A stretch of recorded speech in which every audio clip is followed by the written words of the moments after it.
Hey everybody, Laura Nichols, welcome. I want to share a story with you. It's a story that I used to tell kids that I worked with back when I was a therapist, and it's actually really a story that can apply to any of us. And it's not something that I made up. It was passed on to me by a mentor of mine.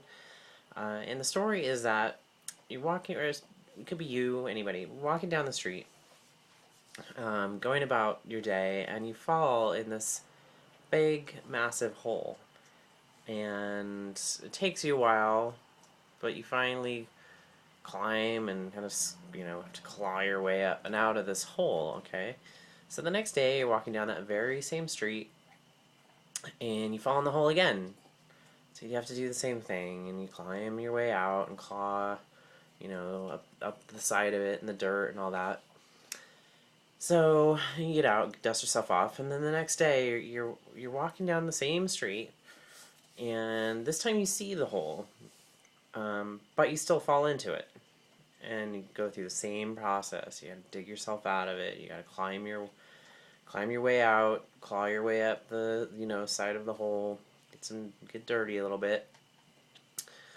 And next day, same thing happens. You see that hole and you fall in it again. Now on the fifth day, you're walking down that same street, and this time you see the hole, but you walk around the hole finally. So the point to that story, I'm sure you can figure out, when you're talking with people about trying to change behaviors or patterns, and that really applies to any of us. And so it's just something I wanted to offer as encouragement. It just came up for me. There's a couple factors in there. One is recognizing what that hole is, whether it's maybe, I don't know, a kind of relationship that you get into. Maybe it's addiction, maybe it's just negative thinking or just a certain behavior that you do that you're not really particularly fond of.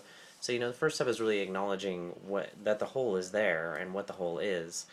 Um, and the other part of that really is because it's enough to see the hole, but in that story we still fell in it, even though we recognized what it was. But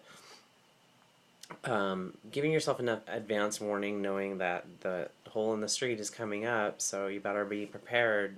Get yourself ready to sidestep and walk around it.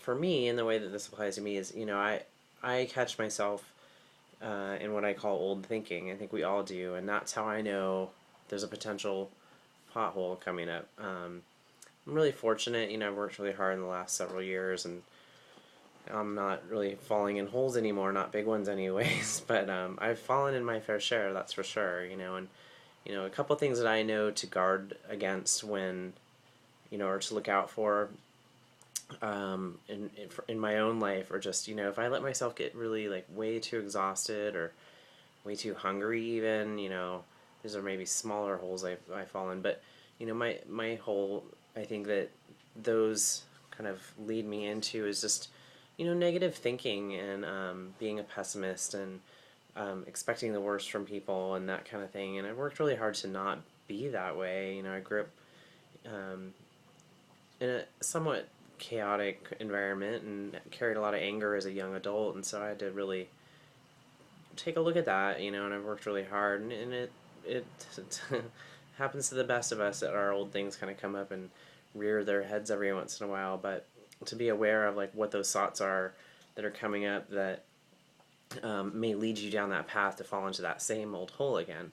There's a lot of value in that. So just something I wanted to offer in regards to some encouragement and some just some thought provoking, hopefully, for you. And I'm going to wish you a fantastic night. It's been a really good long day for me, a lot of hard work, but very rewarding and great day. So I hope yours was the same, and I'll see you in the next video.